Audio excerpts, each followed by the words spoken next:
Good morning, class. So our topic yesterday is about active voice and passive voice. As you can see, I have the same PowerPoint presentation, just like the last time that we discussed about it. So let us have a review first. So when we say active voice, it tells us what a person or things does. Meaning, the subject is always the doer of the action. Examples here, Anna painted the house. So Anna is the one who painted the house. Second example, the teacher always answers the students' questions, meaning the teacher is the one who answers the students' questions. Third example, Ali posted the video online, meaning the one who posted the video online is Ali. So as you can see, active voice, the subject is the doer of the action. Subject ang gumagawa ng verb or ng action sa buong sentence. So let us proceed to passive voice. Sorry. Yan. So when we say passive voice, it tells us what is done to someone or something. The subject is being acted upon. Meaning, the subject is the one who receives the action. So, ano kaya yung ginagawa sa subject? Ibig sabihin, subject yung receiver ng action. Example, the house was painted by Anna. Ang subject natin is yung house. Anong nangyari sa house? Pinint daw or pininturahan. Meaning, yung verb natin na painted, nireceive siya nung house. Second example, the students' questions are answered by the teacher. Ano daw nangyari dun sa students' questions? It is answered by the teacher. Third example, the video was posted online by Ali. Meaning, ano nangyari sa video? The video was posted. The receiver of the action posted is yung subject na video. So, baliktaran lang po. Active voice meaning, the subject is the doer of the action. Subject ang gumagawa ng action. While in passive voice, ang subject, yung nasa unahan, siya ang receiver ng action. Ibig sabihin, hindi niya kayang gawin yung action. Kagaya ng number 1, the house was painted by Anna. Kaya bang pinturahan ng house yung sarili niya? Di ba hindi? That is why the house is just the receiver of the action. Next, ito na ulit yung nakaraan. We have 10 tenses. Present simple, present continuous or present progressive. We have past simple, past continuous or past progressive. Present perfect, past perfect, future simple, future be going to, just like what you've watched in the Valenzuela live stream. Then we have modal, modal perfect. So in active, the subject is the doer of the action, meaning I is the one who made a cake. I was the one who made a cake. So si I yung gumawa. Ako, ibig sabihin. While in passive, laging nasa dulo ang gumawa. Ang subject na ngayon ang receiver ng action. What happened to the cake? It is being made. What happened to the cake? The cake was made. And another clue, since we have different tenses na in your module, clue for passive, they have auxiliary verb. So what are the auxiliary verbs? We have is, are, was, were, has, had been, has been, have been, was being, is being, will be, is going to be, must be, should have been, could have been, shall have been, etc.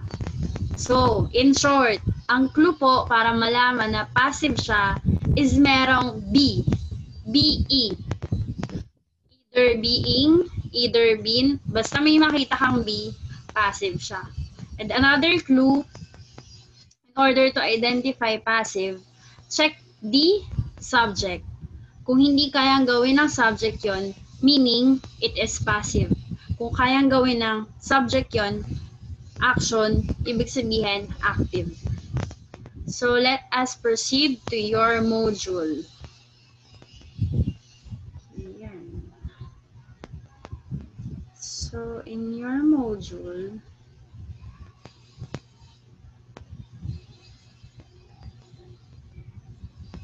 this one. Yeah. So in your module, pages 1 to 28 is the English subject. Let us answer what I know and so on and so forth activity. So I'll help you. I'll guide you to answer this. So the instruction here, in short, is to write AV for active or PV for passive. 1. We should sanitize our ball pens before and after using. So class, Tagalog na lang. May nakikita ba kayong B? As in BE, being or been? Di ba wala? Kaya ba ng subject na gawin ang action? So kaya. Meaning, this is considered as AV. Okay, let's proceed to number 2. We should not be infected of coronavirus. We should not be infected of coronavirus. So may nakita kayong B. So hindi na kayo mag-iisip kung ano pa. Automatic, this is considered as AV or PV. We should not be infected of coronavirus. So this is PV.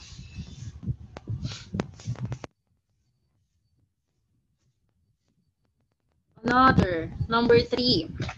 Our immune system is strengthened if we drink vitamin C and vitamin E. Our immune system is strengthened if we drink vitamin C and vitamin E. So walang B. But then, kaya ba na immune system na palakasin yung sarili niya? Kaya? Yung immune system ba ang iinom ng vitamin C and vitamin E? Diba hindi class? So this is considered as PV. Number 4. We are sitting in the sunshine for 15 to 20 minutes every day to protect ourselves from coronavirus. We are sitting. So yung we, tayo, daw yung nauupo sa may arawan, 15 to 20 minutes, in order to protect ourselves from coronavirus. So kaya ba natin umupo sa arawan? Yes. So this is considered as AV. 5. Egg will be eaten once every meal to stay healthy. So egg, kaya ba niyang kainin yung sarili niya egg? Diba hindi? Kasi tayo ang kumakain sa egg. And another clue, the word be, meaning this is PV. Number 6. Recovering from COVID-19 can be achieved if we know the symptoms at once. Recovering from COVID-19 can be achieved if we know the symptoms at once. Yan. So you've seen B, meaning this is PV. 7. We keep our food warm before eating. We keep our food warm before eating. So tayo yung nagkikip ng food, so kayang gawin yun ng subject, meaning this is AV. 8. COVID-19 medical kit is required at home. COVID-19 medical kit is required at home. Kaya ba ng COVID-19 na, i-required mo ako, hindi naman niya kaya, di ba sabihin sa atin yun? So, ibig sabihin, hindi kaya ng subject gawin yung action, meaning, this is PV. And pwede nyo siyang dagdagan kung nalilito kayo. COVID-19 medical kit is required at home by our mayor. COVID-19 medical kit is required at home by my mother. Ganon. So, sino daw yung nag-required? Either mayor or yung mother.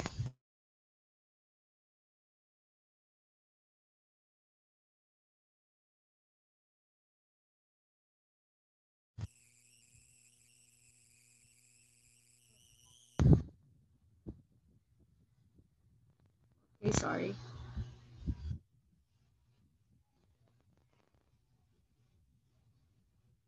Yan. Relief goods.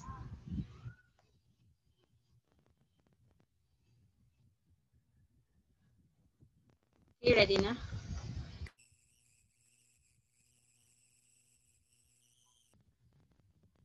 Start video. Okay, sorry. Yan. Relief goods should be distributed to all. So as you can see, there is the word be, meaning this is passive. PV. Last item, information on how to prevent COVID-19 should be provided to all families and friends.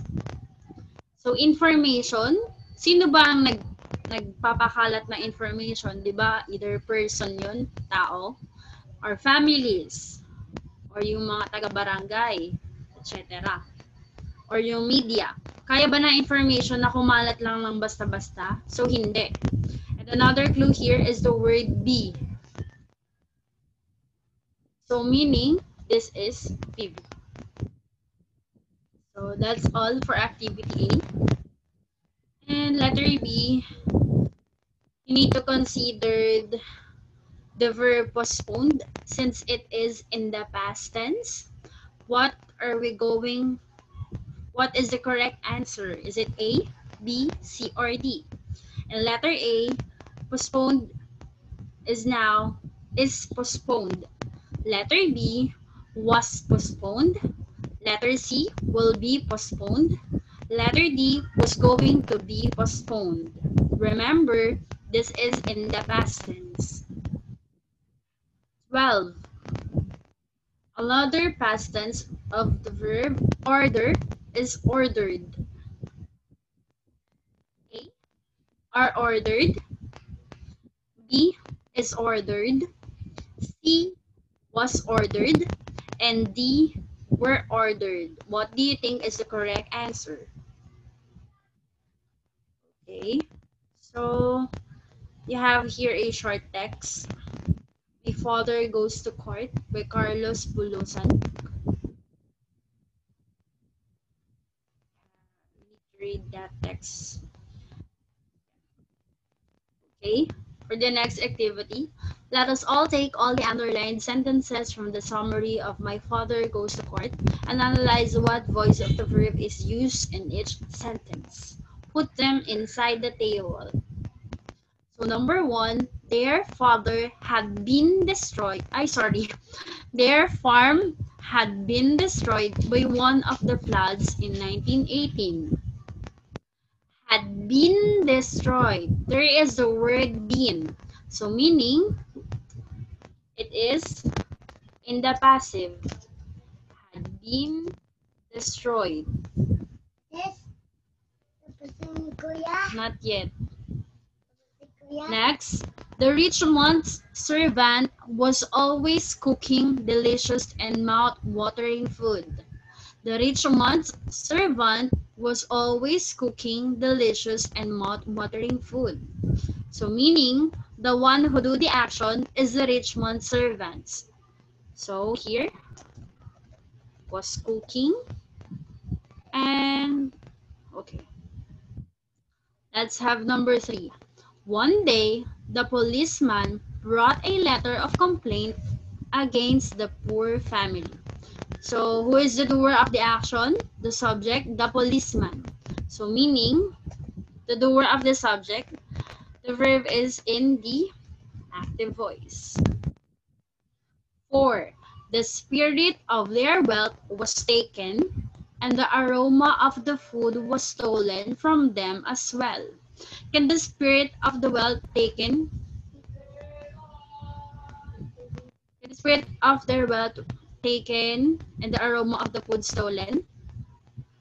No. So, we're going to put this in the passive voice. And was stolen. Last item. Of course, active voice, but let us understand why is it in the passive voice. He shook the hat with coins. He shook the hat with coins.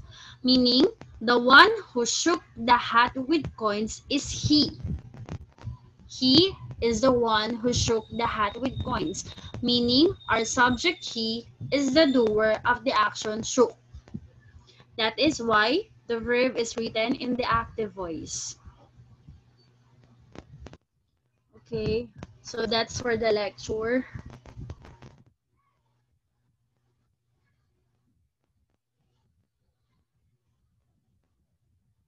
That is for the lecture. Okay, let's understand it more. What's more?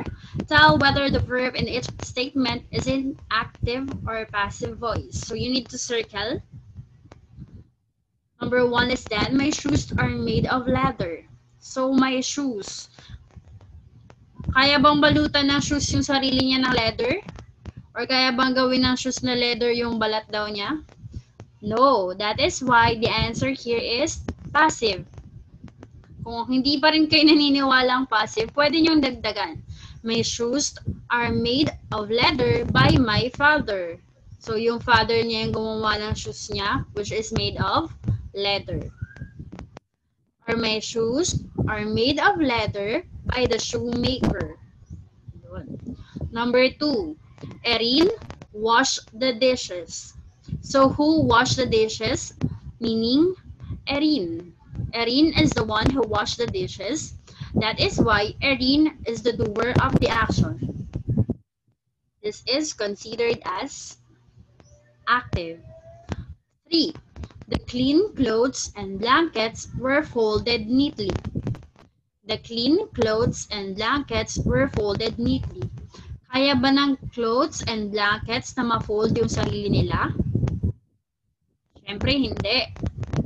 That is why the answer here is passive. So, pwede niyong dagdagan. The clean clothes and blankets were folded neatly by Isabella.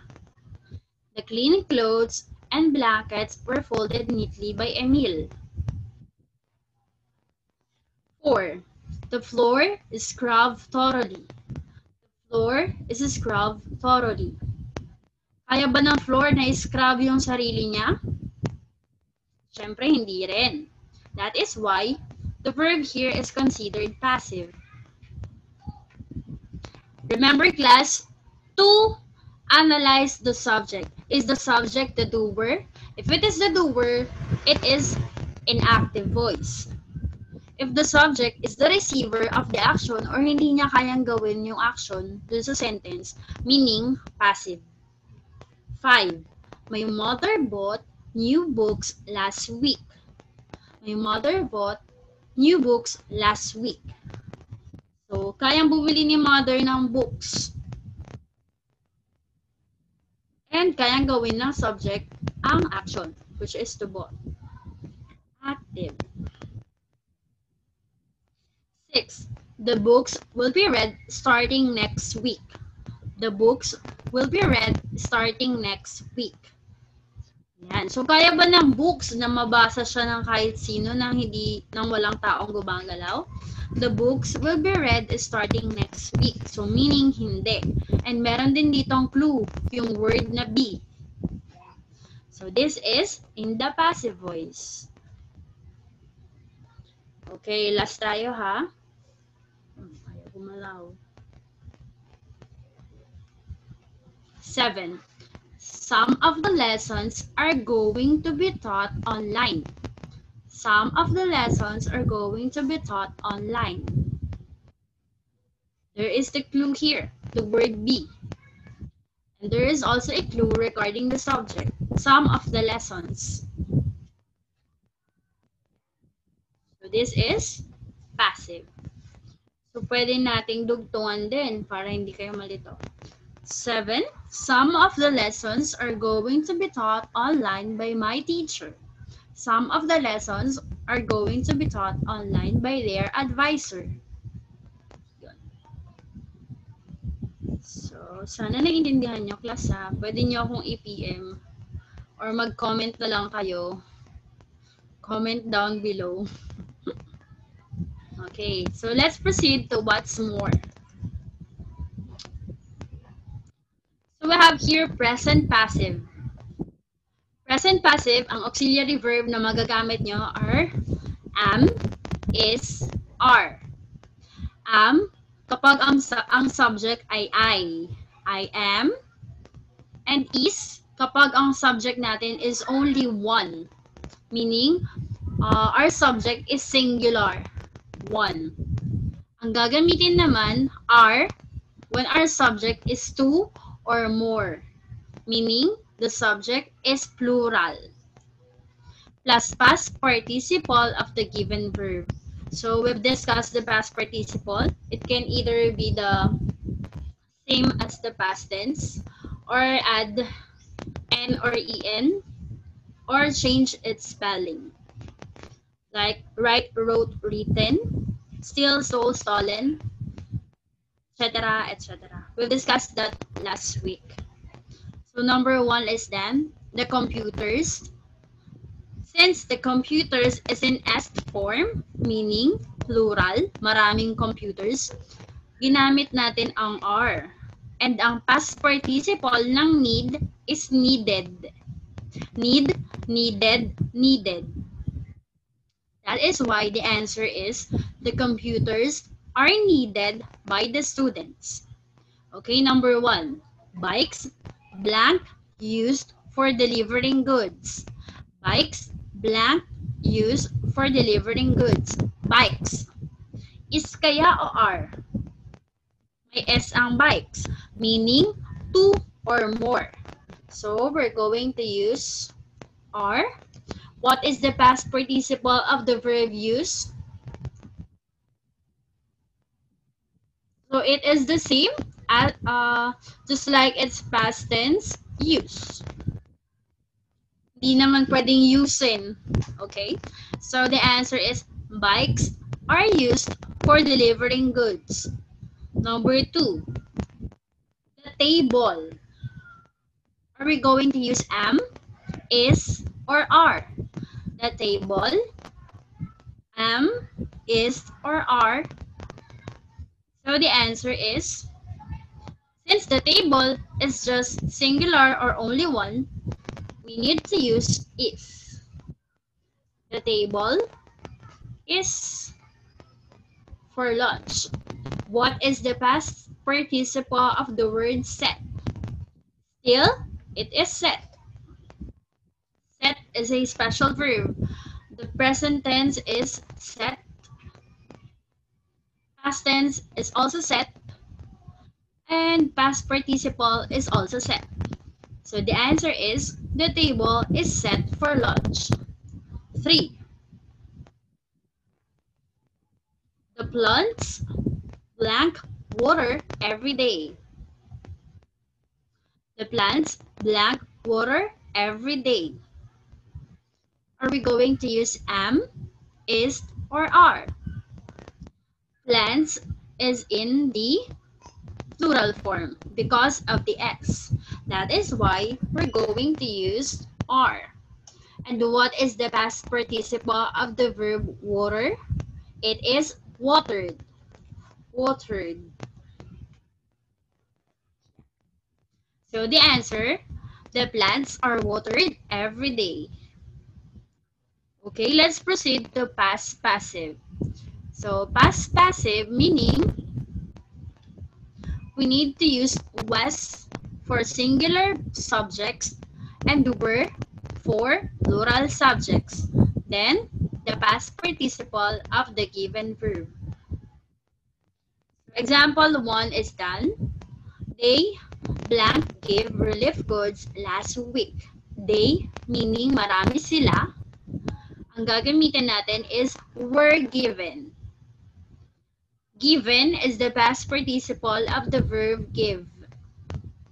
Were ang ginamit kasi they meaning maraming tao. Sila. They were given relief goods last week. Okay, number 1. May order. So, isa lang yung order ko. The answer here is was delivered. Because delivered is the past participle, the past participle of the verb deliver. My order was delivered yesterday. 2. My money, yung pera ko daw, was still stole or stolen. Okay, very good. The past participle of steal is stolen. My money was stolen this morning.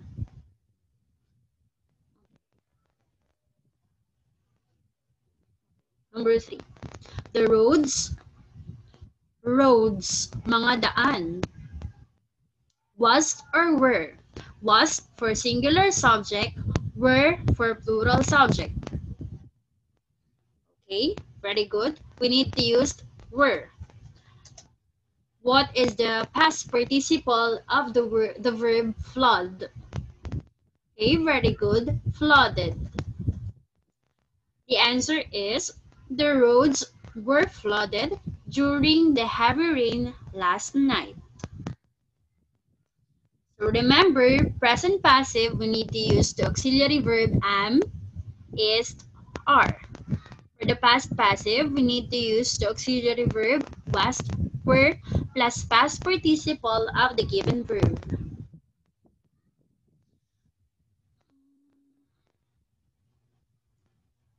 Okay, let's proceed to future passive. Will be plus the past participle of the given verb. Number 1 is done. Free rides will be. Laging will be kapag future passive. Then you need to add the past participle of the given verb. Free rides will be given to the commuters next week. So number 1, the order blank deliver tomorrow. The order will be. What is the past participle of deliver? So again, it is delivered. The order will be delivered tomorrow. Number 2, the wedding will be agad. So again, set next month. The wedding will be set next month. Okay, number 3. The work will be. What is the past participle of the verb start? Okay, very good. Started. Oh, sorry.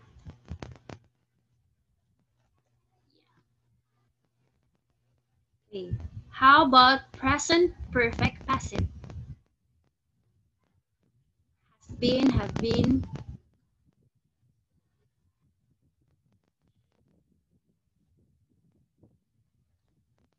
Has been if the subject is singular, 1. Have been if the subject is 2 or more. 1 is done.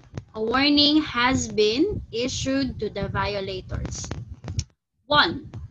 Messages have been sent to us since last week. Messages meaning 2 or more have been.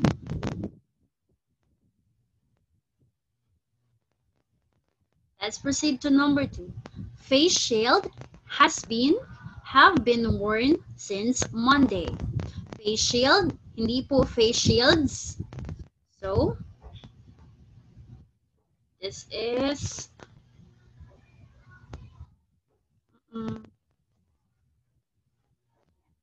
has been.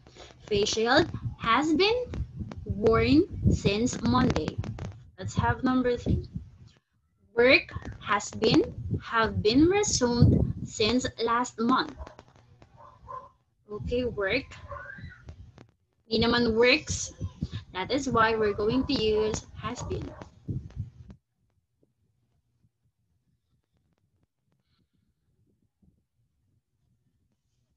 Okay. So class, I think kaya nyo naman na yung iba and naturo ko na rin naman ng mas maayos kahit naka-video lang to.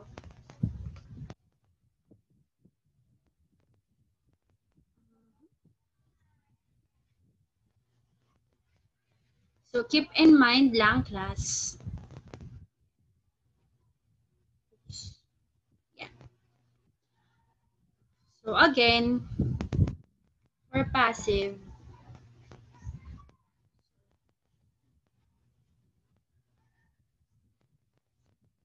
ano ba? Yeah.